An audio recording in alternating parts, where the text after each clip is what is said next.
Heto na po ang 5 na unang nag-comment at 5 napili ko. Comment lang po kayo at kahit hindi kayo una baka mapili ko kayo sa shoutout. At ito na ang una na si Lodi Rezero, Lodi Bien Tyrone, Lodi Astaboy, Lodi Joey Tabura, Lodi Claire Galvez, Lodi Dennis Danautu, Lodi Luperegrin Mucha, Lodi Edsel Arsenas, Lodi J. Rold Panet, Lodi Mary Ann Tupas. Maraming salamat po sa inyong lahat at kung bago ka pa lang dito, baka naman. Ika-160 kabanata, sa pagpapatuloy. Mabilis na bumaba sa hagdan si Yomdu na umaapoy ang kanyang espada na sinabi na maliban sa mga salot na gustong mamatay, kayong lahat, huwag ninyong hadlangan ako. Napatingin ang mga ito sa kanya na sinabi na yan ang tanyag na blade technique ng dakilang mandirigma na si Blaze Blade. Blade technique, pero sa ilang dahilan, tinawag niya itong Flame Sword Key. Mukhang sisindihan niya lahat ng kalaban. Grabe, iniisip niyo ba na kalaban lang ang masusunog nito? Bakit kaya? Bigla siyang nagalit ng todo at nagpaapoy. Sinabi pala sa kanya ni Ryu sa sound transmission na ang mga walang hiya na yan, sumusugod kahit nandyan man o wala ang dakilang mandirigma na si Blaze Blade Kwakyang Hee. Hindi ba't parang kumupas na ng husto ang kasikatan mo? Sa bilis ng takbo nito, sa tingin ko, dapat na nating buwagin ang patakaran ng mas pabor na pagtrato sa mga may karanasan. Siguro dapat nating sundin ang patakaran at ipaalam sa mga bata ng squad ang tungkol sa pagkakaroon ng disipulo. Nakakabagabag, magdesisyon na lang ba tayo pagkatapos pagmasdan ng kaunti pa ang sitwasyon? Nagagalit si Yomdu na sinigaw niya na tatapusin ko silang lahat sa isang kisap mata. Nakatayo siya sa gitna ng barko, habang humahampas ng alon ng apoy. Mahigpit niyang hinawakan ang kanyang espada, at sa isang malakas na pagwasiwas, sumiklab ang apoy na tila galing sa mismong hangin. Sa bawat iglap ng kanyang galaw, makikita ang nagliliyab na liwanag na nag-iiwan ng bakas sa hangin, na para bang ang hangin mismo ay sinusunog ng kanyang kapangyarihan. At sa isang iglap isang napakalakas na apoy na tumupok sa mga kalaban na mapapakinggan ang mga hiyawan ng mga ito. At ang refleksyon ng apoy ay makikita sa tubig. At ang barko ng kalaban ay makikita na natupok. Sinabi ng Vice Captain habang palubog ang kahoy na ito na mukhang wala nang natitirang kalaban. Dagdag pa niya habang nasunog ang layag ng kanilang barko na walang malalaking nasawisa. Hanay ng aming mga kasamahan, at maswerte na hindi lumubog ang barko. Napatingin ito sa gilid na sinabi pa na gayunpaman, sa kondisyon natin ngayon, mahirap magpatuloy. Nakapikit namang sinabi ng captain na maaaring nasira na ang mga kalakal, at hindi natin alam kung sino pa ang darating. At pagkatapos sinigaw nito na lahat ng kasapi, mula ngayon, sa lupa na tayo dadaan. Tumuro naman si Ryo na sinabi niya biglaan naman yata yan. Pero magiging abala rin yun, ha? Sinabi pa niya na napatingin sa kanya sina Gangsang, Jin, at Hyewon na tila alam na nila ang mangyayari. Na wala naman tayong mga karawahe o kabayo. Dagdag pa ni Ryo habang itinuro si Yomdu na ang ating tagapagturong mandirigma na si Blaze Blade ay ayaw madumihan ng kanyang mga paa hanggang makarating tayo sa bundok udang. Siyempre, imposible rin para sa kanya ang maglakad. Na sinabi naman ni Yomdu sa kanyang isip na itong baliw na demonyo. Ikaw ang nagsabi niyan, bakit mo isinisi sa akin? Ang pagsabi ng ganyan ay magmumukha lang talaga akong sobrang weird na tao. At pagkatapos sinabi niya na hindi. Ang ibig kong sabihin, wala naman talaga akong pakialam. Masayang sinabi naman ng Vice Captain na sa kabutihang palad, puno ng mga halaman at puno ang mga daan dito, kaya imbes na dumi, isipin mo na lang na ito ay damuhan, hindi, isang daan ng mga bulaklak. Nagulat naman ito nang sikuhin siya ng captain at sinabi nito na ahem. Ngayong ganito na ang nangyari, pakitiis na lang muna ng kaunti, pagkalipas ng 2 o 3 araw matapos nating tawirin ang bundok, makakahanap na tayo ng mga kabayo. Napahinga naman ng malalim si Ryo. At lumipas ang 2 araw, na may nagsasalita na kayong lahat, kung pinahahalagahan ninyo ang buhay ng bastardo na ito, ibaba ninyo ang inyong mga sandata. Nakatutok sa leeg ang espada sa taong ito na sinabi pa ni Ryo na dalhin ninyo ang pantubos kung gusto ninyong iligtas ang inyong boss. Napakamakatwiran na kahilingan nito. Dagdag pa niya na bilang paalala. Kung magpapatuloy ang tensyon na ito, maaaring magdulot ito ng malubhang panginginig sa aking mga kamay. Mas mabuting magmadali kayo at palamigin ang kamay na ito sa pamamagitan ng makatuwirang pantubos sa lalong madaling panahon. Hindi naman makapaniwala si Changhan at si Morongwi sa ginagawa ni Ryu. Ganun din ang mga ito na napasabi pa si Haryong na ano bang ginagawa ng baliw na yun. Na sinabi naman ni Yera ng mahina na mukhang kinukuha niya siya bilang bihag. May madilim naman na ekspresyon ng mukha si Junho na sinabi niyang mahina na sa tingin ko. Dapat natin siyang pigilin. Dagdag pa ni Hyorong na dahil ang bihag ay isang tulisan sa bundok, hindi ba okay lang kung pabayaan na lang natin siya? Tumugon sa kanya si Tito Jiang na tama naman yan. Pero, ewan ko kung bakit, pero parang tayo ang mga kontrabida dito. Sinabi naman ng mga ito na boss. Paano mo nagawa yon sa mismong pinuno ng Red Bear Stronghold natin? O langit, anong kasalanan namin at pinayagan mong mangyari ito? Napatingin naman si Yongdo kay Ryo na sinabi sa isip na ginagawa niya ang isang bagay na kahit ang mga mula sa madilim na landas ay hindi gagawin. Gaya ng inaasahan, ipinanganak talaga siyang demonyo. Ang mas nakakatakot pa, sa isang tingin pa lang. Alam ko na, marami na siyang beses na gumawa ng ganitong bagay. Na makikita ang Red Vermilion Squad na hindi rin makapaniwala. Napataas ang isang kilay naman itong pinagpapawisang sinabi na pinuno. Nahihiya ako. Nakapikit namang tumugon ang leader ng bandido na magpanggap ka na lang na wala kang nakita. Dagdag pa nitong sinigaw kay Ryo na hindi ka ba natatakot sa mga magiging bunga nito? Kung mamamatay ako rito, hindi lang ang mga tauhan ko kundi pati ang 72 stronghold ng mga tulisan namin ay hindi ka patatahimikin. Kung umurong ka ngayon, magpanggap na lang ako na walang nangyaring ganito. Sumagot si Ryo sa kanya na ganun ba? Sinabi pa nito na tumingin sa gilid ng mga senior ng Red Vermilion Squad.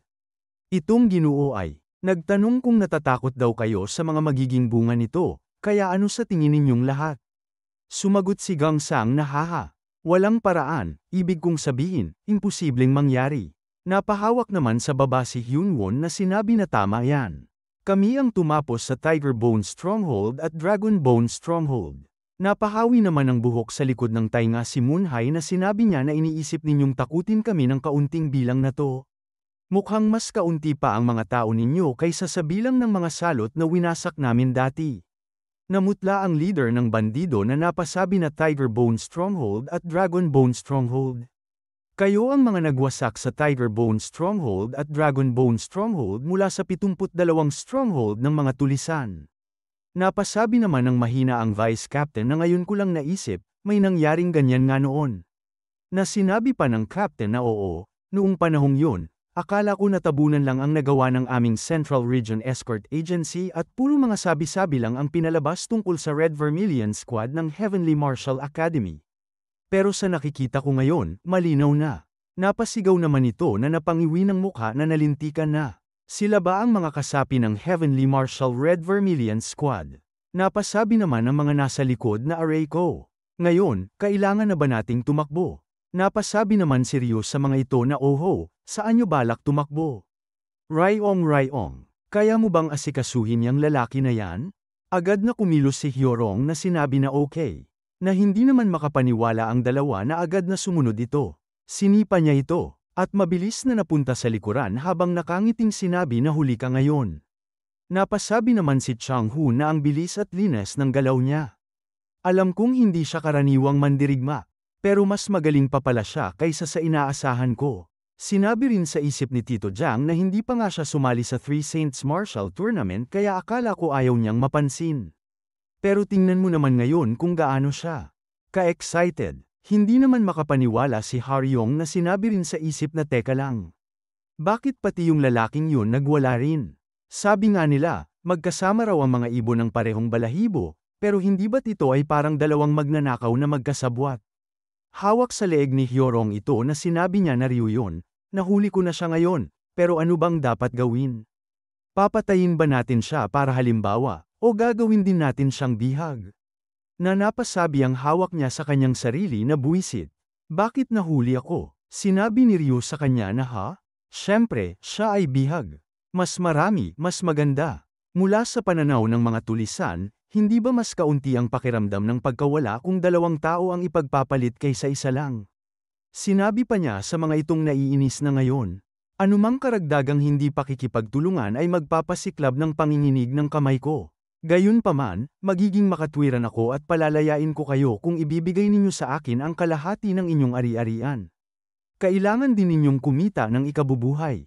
Kaya gamitin ang natitirang pera at mabuhay ng tapat.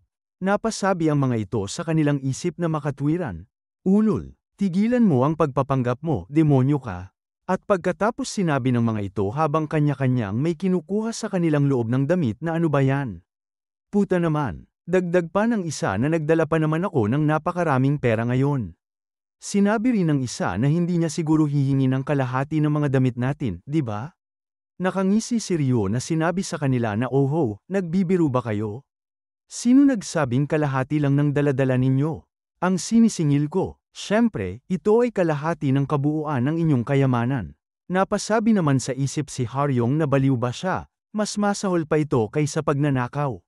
Na nakatingin lang si Yeren ng tahimik. Sinabi naman ni Yomdu na ang bait niya sa mga tulisan, grabe.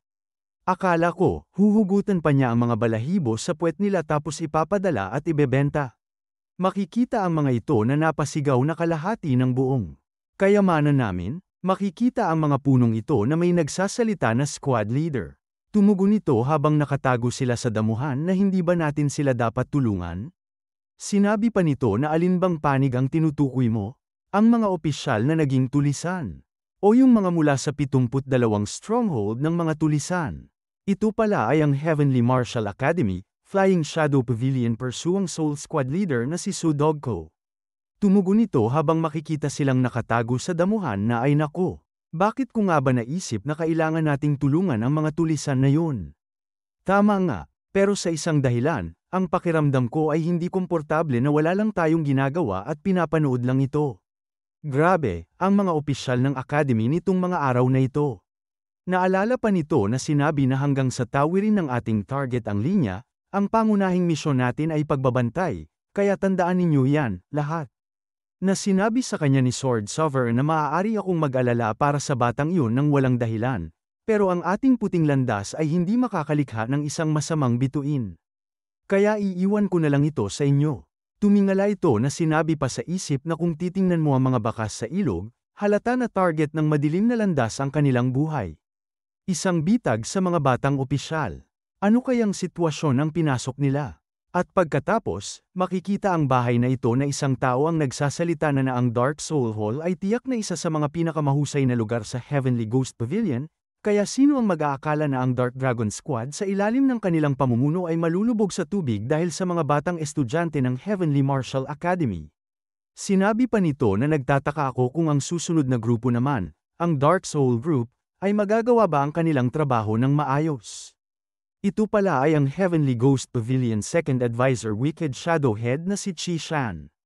Tumugon ang Heavenly Ghost Pavilion, Dark Soul Hall Leader, Silent Blade na si Noe Jongyung na dahil sa kahinaan ng iyong taktika naganap ang lahat ng ito. Nagdududa ka pa ba sa kakayahan ng aking mga disipulo? Kung mawawala ng walang kabuluhan ang Dark Soul Group muli, hindi kita hahayaan na makaligtas. Makikita ang mukha nitong tumugon na aha, ganun ba? Huwag kang mag-alala. Inihahanda na rin namin ang isang mas maingat at masusing plano. Dagdag pa nito na makikita ang mga bundok na dapat aabuti ng 5 araw mula sa bundok Udang. At isa pa, ito ay hindi naman gaanong kalayo. Kung saan matatagpuan ang Heavenly Demonic Cage. Doon naroon ang taong yun. Siya ang pumatay sa halos 100 rising stars ng Heavenly Ghost Pavilion noon. Si Gusheng Bloodblade Gal Hyobong. At dito na po nagtatapos ang ika-160 kabanata.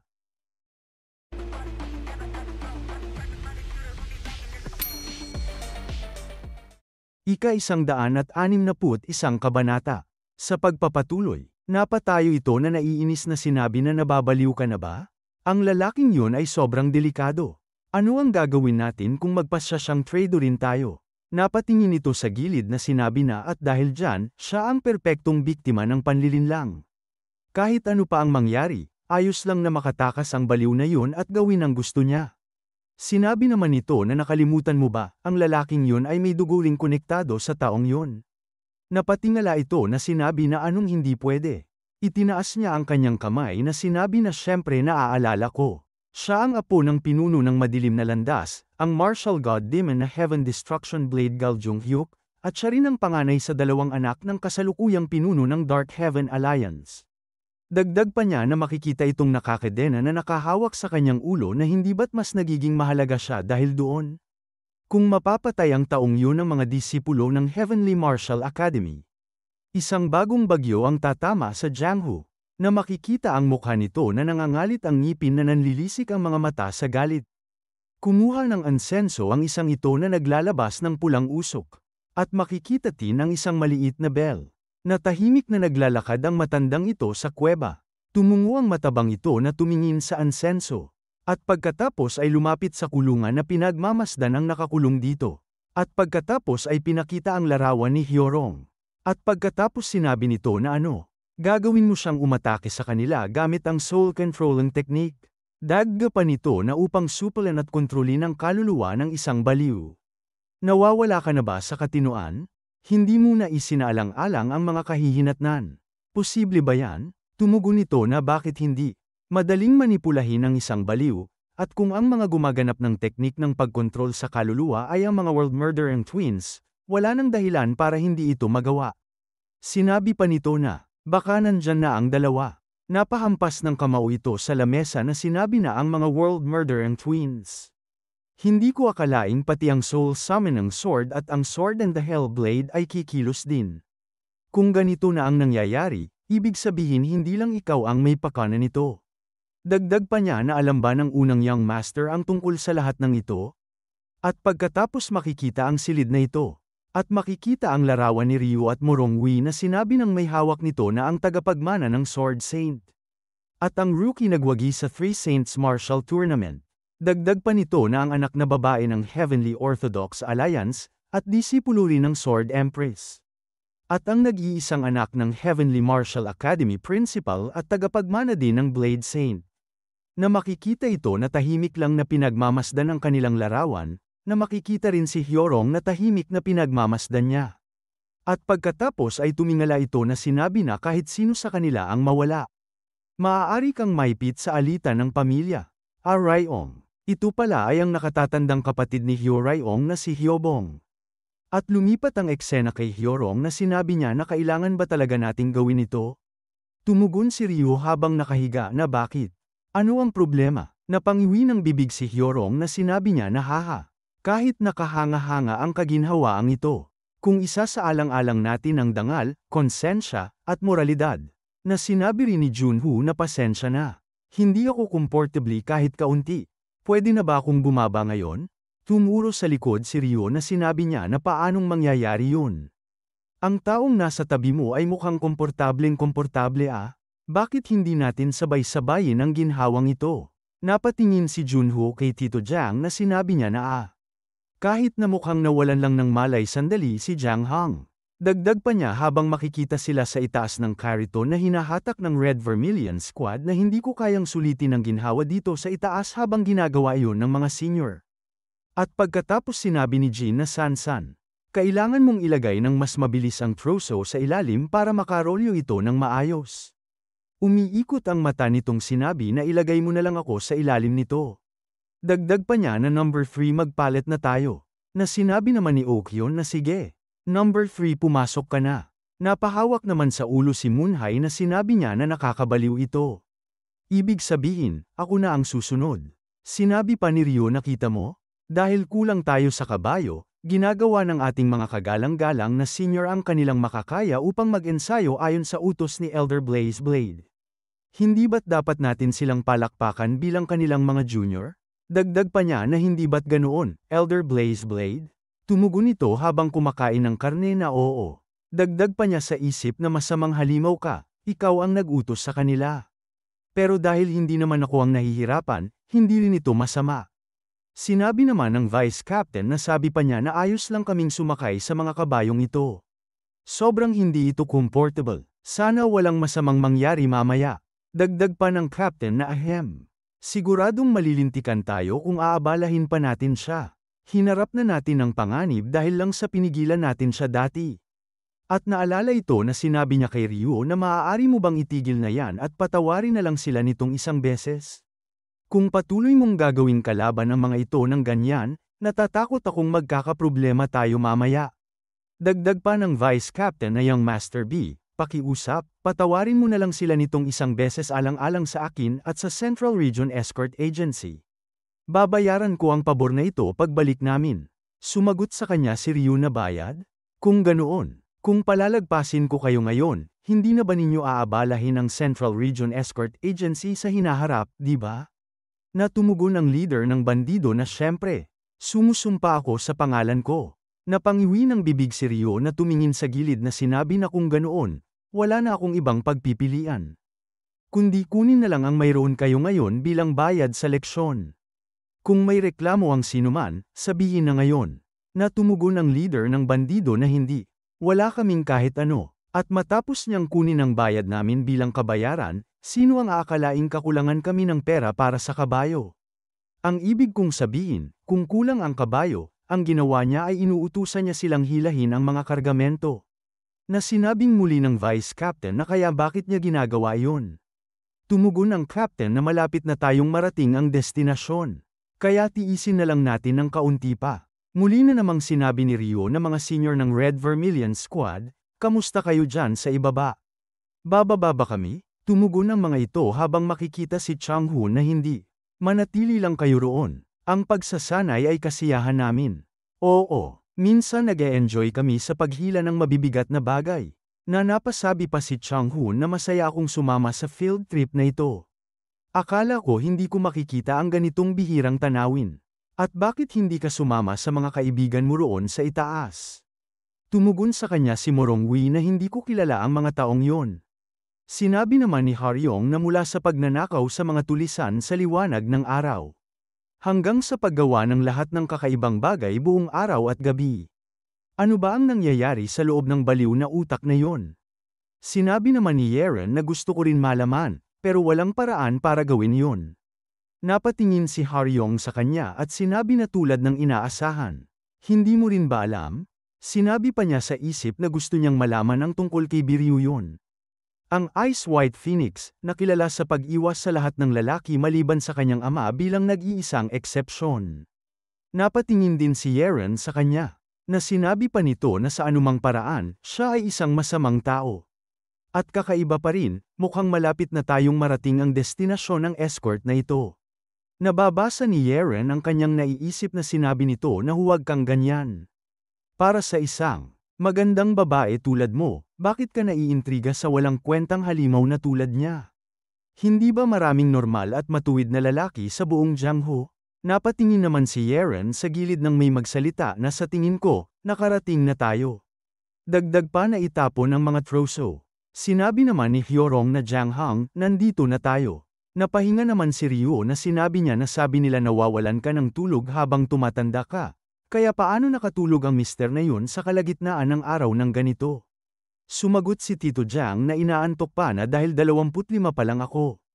Alam mo na, sinabi naman ni Tang Sam habang naghihila na nakakainis, sa wakas. At narinig ko na makakakilala kami ng bagong martial master sa Mount Wudang, kaya malamang gaganda na ang lahat, di ba? Sinabi pa ni Gangsang na Tang Sam, ang inaasahan mo ay maaaring magdulot ng matinding gulat at pagkadismaya, mula sa aming karanasan, pinakamainam na linisin ang isip at maging maingat sa mga ganitong pagkakataon.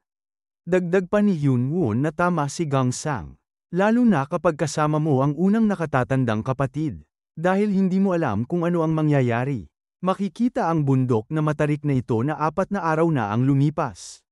Mula sa bangin sumilip si Ryo dito na sinabi niya na kung iisipin, dahil ito'y nakatuntong sa ulap, talagang mataas ang bangin na ito sa gitna ng dagat, di ba? Napangiti siya na sinabi pa na kung ganon. Subukan ko kayang tumalon pababa? At dito na po nagtatapos ang ika-161 kabanata.